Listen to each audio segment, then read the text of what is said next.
जय श्री कृष्णा। राधे राधे। आज हम सुनेंगे वैशाख मास कथा के 17वें अध्याय की कथा। बोलिए कृष्ण भगवान की जय हो, विष्णु भगवान की जय हो। सभी ऋषियों ने सूत जी महाराज से पूछा, हे सूत जी, वह राक्षस कौन था जिसने भगवान विष्णु के भक्त महात्मा ब्राह्मण को कष्ट पहुंचाया।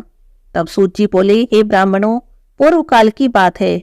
श्री रंग क्षेत्र में जो वैकुंठ के समान भगवान विष्णु का विशाल मंदिर है, उसमें वशिष्ठ, अत्रि आदि महातेजस्वी मुनि मोक्ष के लिए वैष्णव भक्तों को अभय प्रदान करने वाले देवेश्वर भगवान श्री भगवान की उपासना कर रहे थे।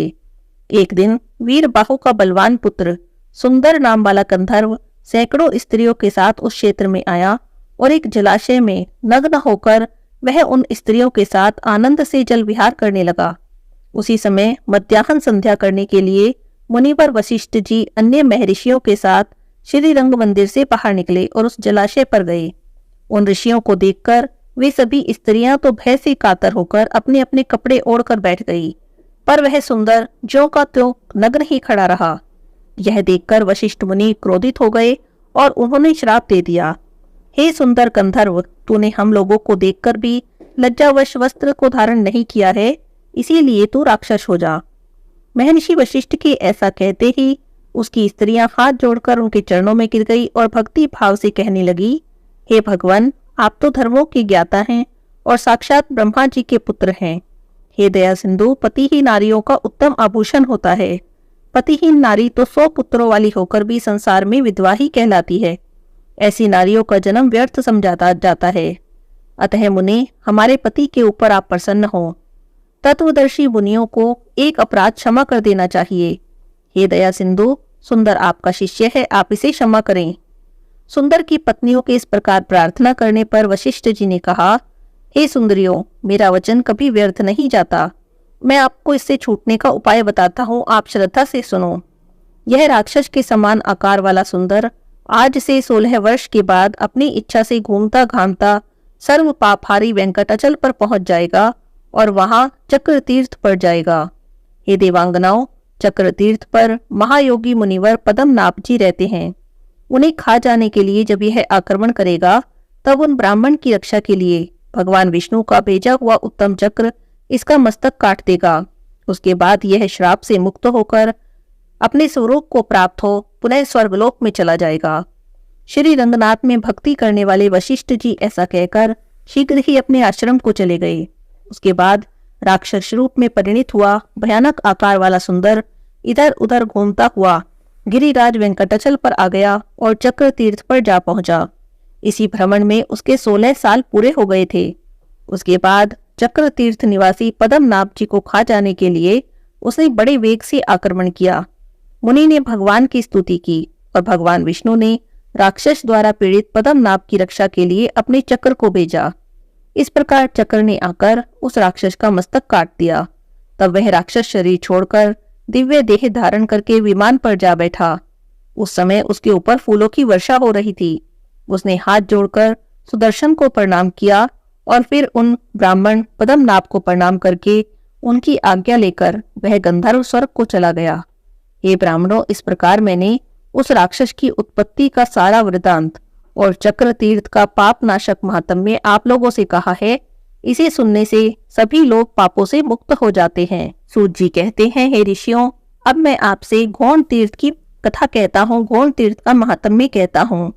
महापापों में तत्पर, चांडाल कुल में सबसे नीच, क्रूर और कुल का नाश करने वाला, कष्टदायक, दान शून्य, सत्कर्मों से रहित, पशुघाती, परद्रोही, चुगलखोर, असत्यवादी, पाखंडी, स्वामी से द्रोह करने वाला, देवताओं से विमुख, धर्म में बाधा डालने वाला, फल फूल और पल्लवों से युक्त वृक्ष को काटने वाला, विश्वासघाती, अग्निहोत्र का त्याग करने वाला, गुरुदेशी और पति पत्नी में बैर कराने वाला, वेतन लेकर पढ़ाने वाला, कठोर कर्म करने वाला, पापों में स्वभावतः रत रहने वाला, गुप्त पाप करने वाला, अनजाने में या जानबूझकर दुष्कर्म करने वाला, सभी प्रकार के पापियों को परम मनोहर घोण तीर्थ अपने में स्नान और जलपान कर लेने पर पवित्र कर देता है। इस विषय में मैं आपको एक प्राचीन इतिहास सुनाता हूँ जो सब पापों का नाश करने वाला है। पूर्व काल में महातेजस्वी गार्गे मुनि ने महात्मा देवल को नमस्कार करके कहा, हे महाभाग, आप मुझसे घोण तीर्थ के सर्व पापहारी शुभ महात्म्य का वर्णन करें। तब देवल मुनि ने कहा, हे मुनि, तुम्बुरु नाम का गंधर्व अपनी पतिव्रता पत्नी को श्राप देकर इस तीर्थ में स्नान करके दया निधान वेंकटेश्वर की पूजा करने से पुनरावृत्ति रहित विष्णु धाम को प्राप्त हो गया था। यह सभी कथा मैं आपसे सुनाता हूँ।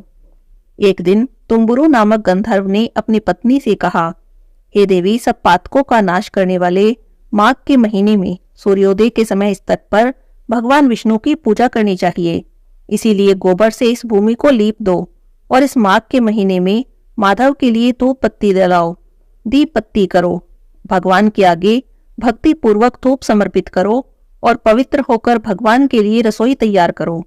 मेरे साथ साथ रहकर परिक्रमा और नमस्कार आदि के द्वारा भक्ति से भगवान की पूजा करो। नित्य प्रतिदिन आलस छोड़कर भगवान विष्णु की पुराण कथा को सुनो। नित्य सवेरे स्नान करके यतन पूर्वक श्री हरि का चरणोदक पान करो। कृष्ण, विष्णु, मुकुंद, नारायण, जनार्दन, अच्युत, अनंत और विश्वात्मन भगवान के नामों का सदा कीर्तन किया करो। क्रोध और लोभ का परित्याग करके व्रत नियम का पालन करो। इससे तुम्हें भवबंधन से छुटकारा मिलेगा और सनातन विष्णु धाम की प्राप्ति होगी। अपने स्वामी का ऐसा वचन सुनकर उस गंधर्व की पत्नी ने क्रोध से उत्तर दिया, आर्यपुत्र, माघ के महीने में तो बहुत सर्दी पड़ती है। उस समय प्रातःकाल जबकि सूर्य का तेज बहुत मंद रहता है, सूर्योदय काल में कोई कैसे स्नान कर सकता है। माघ के उस समय शीत का अधिक कष्ट रहता है, इसीलिए आपके बताए हुए ये सब कार्य मुझसे बार बार नहीं हो सकेंगे। इसीलिए प्रातःकाल मैं आपके साथ स्नान नहीं करूंगी, क्योंकि अधिक सर्दी पड़ने से यदि मेरी मृत्यु हो गई तो उस समय आप मेरी रक्षा नहीं करेंगे। पत्नी की ये बात सुनकर तुम्बुरु ने सोचा, धर्म विरुद्ध चलने वाले पुत्र को, अप्रिय वचन बोलने वाली पत्नी को और ब्राह्मण और ईश्वर को न मानने वाले राजा को तत्काल ही शाप के द्वारा दंड देना चाहिए। इस नीति के वचन का विचार करके उस गंधर्व ने अपनी पत्नी को इस प्रकार का श्राप दिया, ओ मूढ़े, 100 पातकों का नाश करने वाले परम पुण्य में वेंकटाचल के घोण तीर्थ के समीप जो पीपल का वृक्ष है, उसके खोखले में तू जा मेंढकी हो जा। पति की बातें सुनकर वह गंधर्व कन्या उनके चरणों में गिर गई और प्रार्थना करने लगी। तब तंबुरु ने उसे श्राप से मुक्त होने की अवधि बताई। अपनी इंद्रियों पर विजय प्राप्त करने वाले परम तपस्वी महाभाग अगस्त्य मुनि जब महातिथि पूर्णिमा को परम उत्तम घोण तीर्थ में स्नान करेंगे, उसी पीपल वृक्ष के समीप बैठकर शिष्यों को घोण तीर्थ का महात्म्य बताएंगे। उस समय पीपल के खोखले में ही एकाग्रचित होकर जब तुम मोक्षदायक घोण तीर्थ का महात्म्य सुनोगी, तब सब पापों का नाश करके मेरे साथ आ मिलोगी। गंधर्व के ऐसा कहने पर उसकी धर्मपत्नी चुप हो गई।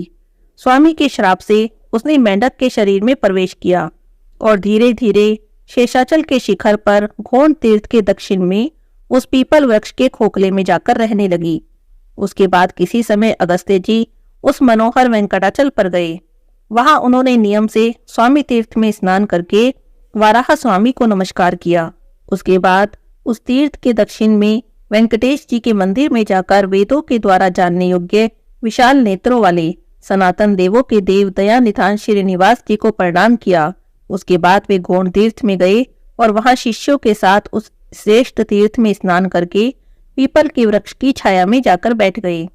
उस समय उन्होंने शिष्यों से भक्ति पूर्वक घोण तीर्थ का पवित्र महात्म्य का वर्णन किया, जो ब्रह्म हत्या आदि पापों का नाश करने वाला, संपूर्ण मंगलों और सभी संपदाओं को देने वाला है। उस महात्म्य को सुनकर वह मेंढकी पहले की बाती गंधर्व पत्नी के मनोहर स्वरूप को प्राप्त हो गई और योगी अगस्त्य जी के चरणों में गिर गई और कहने लगी, हे योगियों में श्रेष्ठ दया निधान अगस्त्य जी, आप मेरी रक्षा करें, मेरी रक्षा करें, मेरी रक्षा करें। ये ब्राह्मण, मैं पति के वचनों का विरोध करने वाली स्त्री हूँ, मुझ पर दया करें और मेरी रक्षा करें। तब अगस्त्य जी बोले, हे देवी, तुम्हारे पति की बुद्धि बड़ी तीक्ष्ण है, जो उसने रोष में आकर तुम्हें श्राप दिया है। जो स्त्री पति के वचनों की अवहेलना करके अपनी इच्छा के अनुसार बर्ताव करती है, वह जब तक चंद्रमा और तारे रहते हैं तब तक घोर नरक में निवास करती है। स्त्रियों के लिए स्वतंत्रता उचित नहीं, उन्हें पति की आज्ञा का उल्लंघन नहीं करना चाहिए। स्त्रियां पति की सेवा और पातिव्रत्य रूपी पुण्य से ही भगवान विष्णु के परम धाम में जाती हैं। स्त्रियों के लिए पति ही माता है, पति ही विष्णु है, पति ही ब्रह्मा है और पति ही शिव है, पति ही गुरु है, पति ही तीर्थ है, ऐसा विद्वान कहते हैं। पति की बातें टालकर जो स्त्री दूसरे दूसरे पुण्यों में लगी रहती है वह भी शुद्ध नहीं होती। वह स्त्री जब पति की प्रेरणा के अनुसार चलती है, पति की बुद्धि के अनुसार चलती है, तभी भगवान को प्रिय होती है। इसीलिए तुम्हारा किया हुआ दोष ही तुम्हें इस श्राप के रूप में प्राप्त हुआ था। उसे यहाँ भोग कर घोर तीर्थ का महात्म्य सुनते सुनते तुम्हारी उस श्राप से मुक्ति हो गई और पहले के समान तुम्हें सुंदर अंगों वाला नारी रूप पुनः प्राप्त हो गया। इसीलिए विद्वान पुरुष घोर तीर्थ को परम पवित्र मानते हैं। जो मनुष्य सब पापों का नाश करने वाले इस इतिहास को सुनता है वह वाजपेयी यज्ञ का फल प्राप्त करता है और उसे सनातन विष्णु लोक की प्राप्ति होती है। बोलिए विष्णु भगवान की जय हो, कृष्ण भगवान की जय हो।